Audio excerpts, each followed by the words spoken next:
So welcome back to DC Silver Age Storytime, and today's story comes from Action Comics number 109, published in June 1947 with unknown writer and art by John Sikela. Superman vs. Prankster, the man who robbed the mint. Although he already looks like he's in trouble. Money, they say, isn't everything, but without it, everything can go haywire. For proof, read this outstanding story of the man who devised an amazing method of stealing the cash of the whole nation, and Superman tackles the biggest job of his career when he battles that cunning criminal, the prankster, to trap the man who robbed the mint. So, at his sinister laboratory, just wait until these gas pellets do their work. So Clark and Lois are out picking up the Daily Planet's payroll of $17,000. Clark says, the good old American dollar, always reliable and forever good. But as they leave, a purse thief snatches her purse away, and Clark goes off to find a cop, but of course returns as Superman and takes the criminal to jail with the evidence. Is this a joke? This bag is filled with paper. Blank paper. Huh? That's odd. I saw the teller hand Lois $17,000. Could I have been dreaming? Superman, pulling a gag like that. What's the world coming to? So he goes back to the bank, and it looks like all the paper has turned blank. I've been robbed. They substituted blank paper for the money I put in my safe deposit box. Holy smoke, it's an epidemic. They'll never figure it out. The ink-dissolving gas pellets leave no trace, not even a stain on the paper. So all over the place, money has turned blank, including apparently the winnings for this jockey that they were going to just give in cash.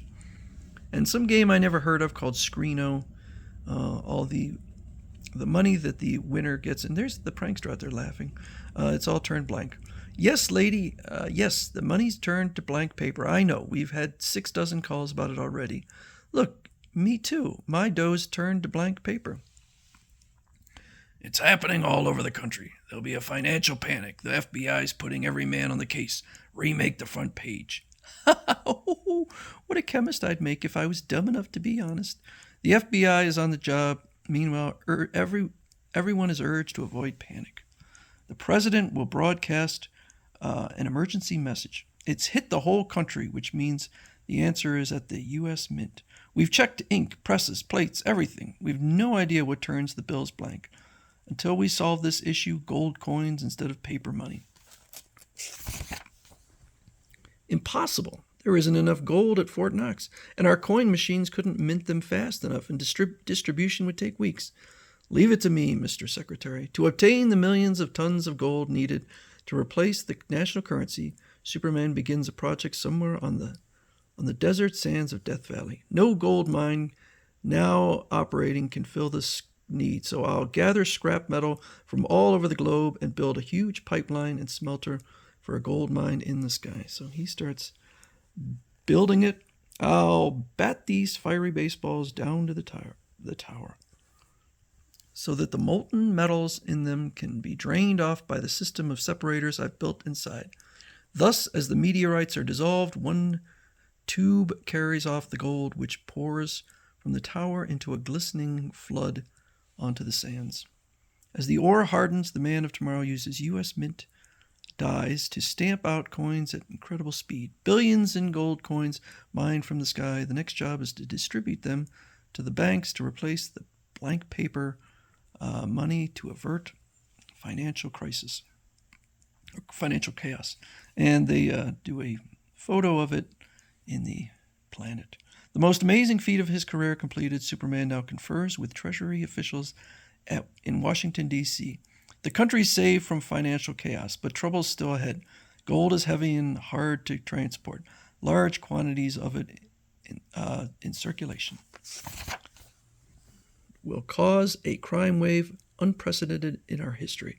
Gentlemen, I won't rest until this mystery is solved and our economy restored to normal. So Superman's given the nation gold money. Well, paper's good enough for me. Yes, indeed. So he starts to buy up the blank paper for $1 apiece. That's a high price for blank paper, isn't it? True, but those blank bills may be collector's items in 20 years. And I always say, look to the future. See, the bills coming off the presses are perfect, but in a few hours they all turn blank.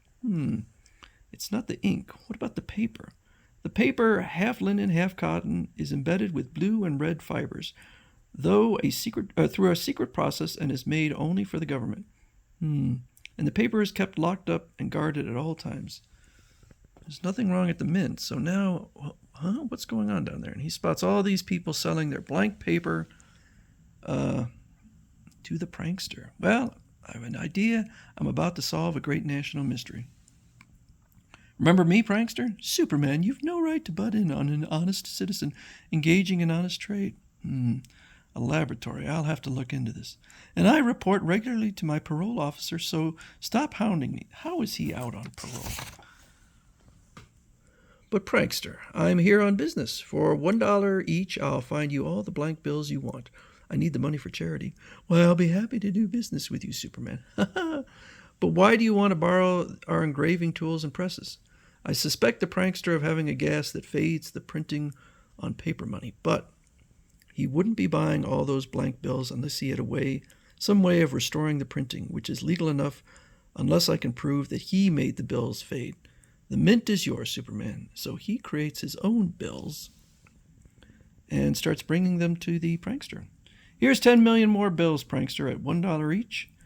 You now owe me $100,000. It's a penny each. I'm sorry, 1 penny each. Oof. Can't you deliver them with less force? Yeah, it didn't make sense. Thanks for the gold bricks, prankster. I'll return soon with another load of blank bills. The more the merrier. Come on, give me your share of the gold. We melted down from the coins we stole. I need them to pay Superman for more blank bills. But suppose something goes wrong. Sap. Even Superman trusts me. Once we restore those blank bills to normal, we'll have billions. So come across. Okay. Meanwhile, outside, the prankster doesn't know it, but this suction pipeline I put under the warehouse is drawing all the bills he buys right out of the storage room. And I sell him the same load of bills over and over again. What's the idea of wrecking the building? I'm taking out the side wall so I can deliver this last batch of blank money. I'll fix the wall later. I'll pull the switch and gas will pour into the storeroom to restore the printing to the blank bills. Look, boss, the bills are turning green already. Whee! The gas worked. We're rich. Billions, trillions. Yippee! Huh? What's this? Something's wrong. We've been tricked. This money is phony. They're all phony. Look. Oh, dear. All of them. Comic Valentines from Superman. We're ruined. And I spend millions for this worthless stuff. You spend millions, our millions. You got every crook in town to invest, you swindler. Yeah, what about our dough? Now, fellas, don't be hasty. Uh-oh, boys. Mustn't lose your temper. Superman, you got me into this. Now get me out. Your joke has robbed every crook in town. I mean, hundreds of investors. A prank's a prank, prankster. Well, so long. Wait, I'll confess. Only take me to the nice, safe jail before every crook in town starts gunning for me. Later. What's so funny? This bill with your picture is a collector's item, all right? And Superman is cleaning up a fortune, selling them for charity for a penny apiece. And the Man of Steel reviews a job well done. It'll be a long time before the prankster's sense of humor recovers from this prank. I didn't really think this one was very good because this whole thing of chemistry is not the prankster's MO, his modus operandi. And how in the world did he deliver it all across the country? This was not a typical prankster story, and kind of made it less of a story for me.